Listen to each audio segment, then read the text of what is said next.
La repercusión de los programas anteriores referidos a las elecciones en los Estados Unidos ha resultado tan intensa que no podíamos sino completar el círculo interpretativo, no solamente planteando los desafíos, sino también qué es lo que ha ocurrido, y a partir de allí el desgarro en el centro de la historia hacia un futuro distinto.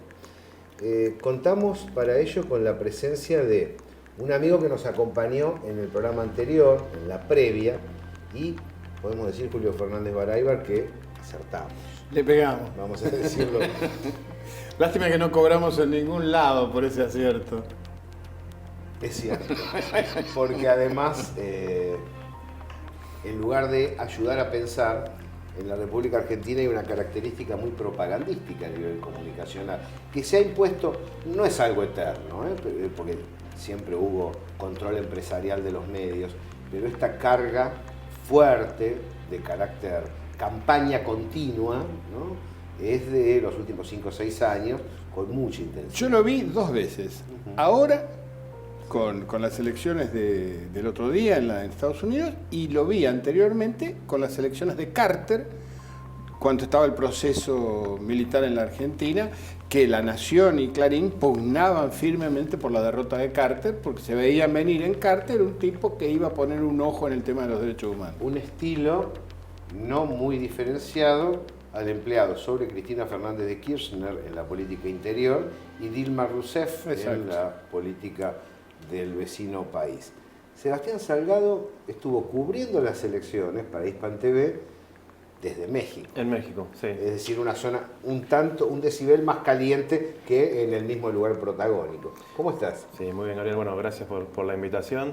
Y como vos decís, la intención fue ver desde una perspectiva latinoamericana y sobre todo desde el vecino del sur de Estados Unidos cómo iba a repercutir, sobre todo por las cosas que se fueron diciendo durante la campaña, y un poco también intuíamos que se podía dar este resultado y sabíamos que periodísticamente podía tener realmente una connotación y un impacto muy fuerte. ¿Qué viviste? Si tuvieras para arrancar que subrayar lo esencial de lo que viste en México en el periodo electoral. Miedo. Se vivió primero como si fuera una elección en el propio país. Local. México se paralizó de alguna manera, no había otro tema, ni siquiera la coyuntura política local. El mismo día de la elección hubo una marcha de más de 10.000 personas, te diría, que salió desde la Embajada de Estados Unidos protestando en contra del Tratado Transpacífico y no lo cubrió nadie. Hablaba con algunos colegas periodistas, porque realmente fue algo muy masivo y prácticamente no estaban enterados. Lo que tenía que ver con las críticas internas, con los procesos políticos mexicanos, fue totalmente dejado de lado y se vivió eso realmente como un momento que se vio claramente que va a ser una bisagra entre un antes y un después en la política exterior mexicana. Eso en un sentido de temor por lo que pueda hacer Trump o temor por la política norteamericana en sí misma con respecto a México. Lo que pasa es que se da también el contexto de la política actual mexicana, ¿no?, donde ya Peña Nieto había recibido a Trump como si fuera un jefe de Estado, aventurándose por un lado, mientras que mediáticamente Televisa y TV Azteca, que tienen un control externo muy grande, apostaron por Hillary Clinton. Y en otro sentido, hubo una campaña de unos 10, vamos a decir, asambleístas mexicanos entre senadores y diputados que dentro del Congreso mexicano hacían campañas con la remera de Hillary Clinton, ¿no? Haciendo campaña. Era curioso la foto porque en el fondo decía "La patria es primero", ¿no?, que es el lema del Congreso en el Senado mexicano, y delante, ¿no?, los colores estadounidenses de estos asambleístas haciendo campaña por Hillary. Entonces se dieron todos los condimentos para que en esa jornada, digamos, todos hablaran a partir de esa burbuja mediática que había creado Televisa, como que la única candidata era Hillary y que no había posibilidades de que Trump ganara. Y bueno, en la medida que se fueron, digamos, avanzando los minutos y las horas y vieron que el resultado se iba tornando irreversible, se acabaron los argumentos. Porque de alguna manera siento yo que por primera vez muchos mexicanos entendieron de que no pertenecen a ese grupo norteamericano que siempre les habían presentado, porque más allá del discurso de Trump, fue votado por una parte importante de la población. Algunos latinos, que es una de las partes interesantes. México está en el norte del continente, pero no es Norteamérica, es México. Geográficamente sabemos que sí, lo que pasa es que el condimento cultural que los acerca más a nosotros, evidentemente ha sido dejado por muchos gobiernos tratando de distanciarse de América Latina, y entonces ahora México quedó como una especie de orfandad, ¿no? Porque tiene, digamos, un papá que no lo quiere y unos hermanos que lo miran con recelo. Claro. Entonces, bueno, habrá que repensarse a partir de este nuevo contexto político. Lo que está narrando Sebastián, le cuento a la gente, uno lo vive muy intensamente en el área comunicacional, en los medios internacionales. Desde hace tiempo, trabajando en prensa latina, recuerdo una marcha en contra del Fondo Monetario Internacional en Buenos Aires de cerca de 200.000 personas convocada por la Confederación General del Trabajo. La portada de los noticieros y todos los cables de las grandes agencias internacionales era, ignorando absolutamente la marcha en contra del fondo, un cubano que se había encadenado frente a la embajada norteamericana con el objetivo de pedir libertad en la isla, ¿no? Una situación que recorrió el mundo, un tipo frente a 200.000. Es la determinación que adoptan las grandes cadenas internacionales y es la determinación que adoptó el Estado argentino al censurar otras expresiones televisivas a nivel mundial y dejar solamente a CNN como emisor. Julio, vos habías hecho una interpretación previa que se corroboró andando el tiempo durante las elecciones. ¿Qué te gustaría para plantear el tema ahora, señalar después de los comicios para la gente que ve La Hora de los Pueblos? Mira, yo creo que un poco lo que ha dicho el amigo Salgado encierra el núcleo de la cuestión para América Latina. Todos los sectores en América Latina y en México, esos sectores están gobernando el país desde hace muchos años, que se comprometieron con el proyecto globalista, neoliberal, que planteó los Estados Unidos desde, yo diría, desde la presidencia de Bush en adelante. Todos los gobiernos han quedado sin política, han quedado que no saben cómo interpretar lo que ha pasado. Para México, así como para Canadá, significa el final del NAFTA. Yo creo que eso está muerto en la próxima presidencia que comienza en enero del año que viene. Pero también, digamos, un poco el resultado de las elecciones tuvo la consecuencia de cumplimentar el deseo de esos manifestantes que vos te referís, protestaban en Ciudad de México por el Tratado Transpacífico. El Tratado Transpacífico no existe más. Digo, todo ese sistema de tratados, convenios, arreglos, que tenían como finalidad generar un mundo global mercantilizado con el predominio y hegemonía absoluta de las grandes empresas norteamericanas, no está más. No está más.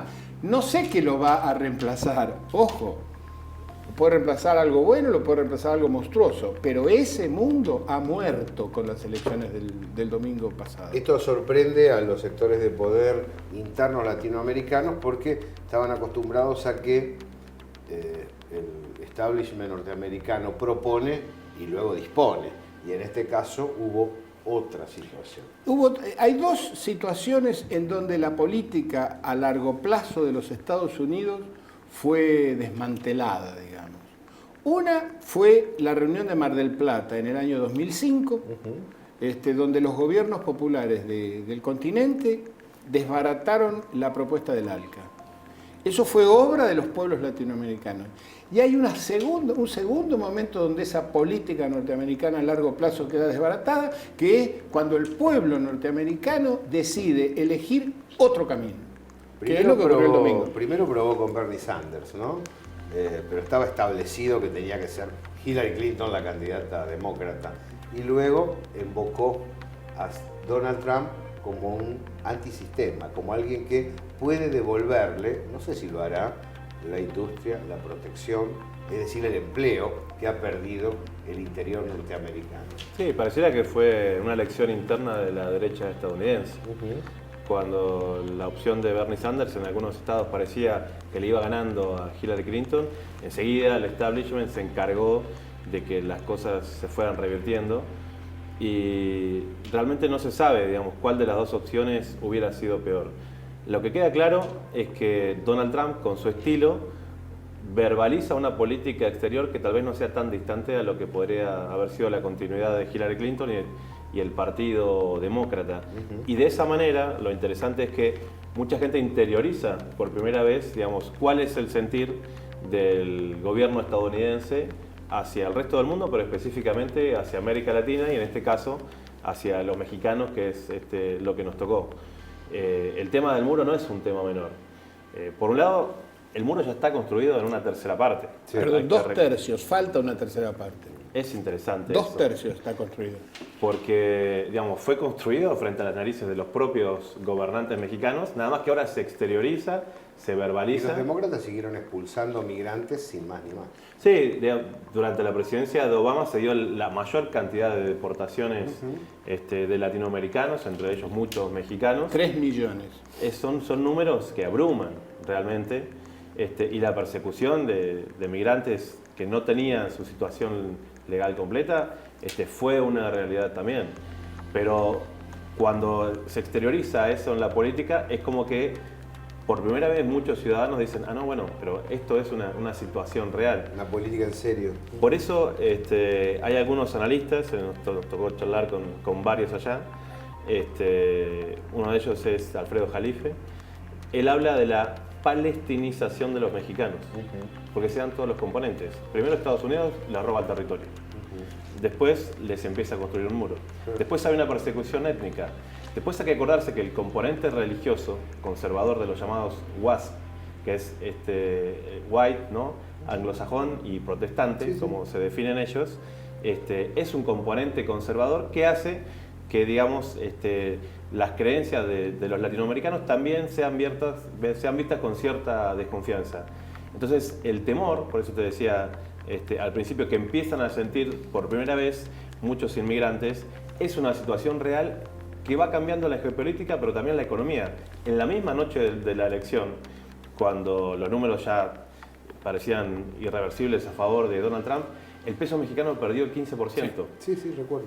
Entonces, son indicadores realmente de que el futuro va hacia ese lado. Tengo la sensación que el tema México es México relacionado con los migrantes. Entiendo lo que estás señalando y comparto la visión que transmitís.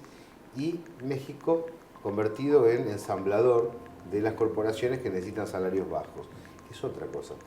Me parece que en tanto la política de expulsión de migrantes sea cabeza de la gestión Trump, es porque Trump está delimitado a obedecer las políticas del establishment y ser un presidente más.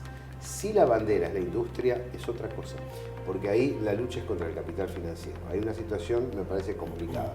Si Trump se planta y de los dos ejes de campaña, tema migraciones y tema industria, se focaliza sobre la industria, Estados Unidos, que con Roosevelt se puso de pie con mucha intensidad, puede volver a ponerse de pie aceptando ser una gran potencia sin ser la potencia hegemónica a nivel planetario, lo cual cambia la relación de fuerzas mundial y la relación de fuerzas internas. Por eso a veces uno se pregunta, ¿lo dejarán a Trump hacer esto o lo otro? Bueno, creo que Estados Unidos se ha convertido en un lastre para la humanidad y si no lo dejan va a haber otro tipo de conflagración que va a trascender notablemente el vínculo con México, a mi entender.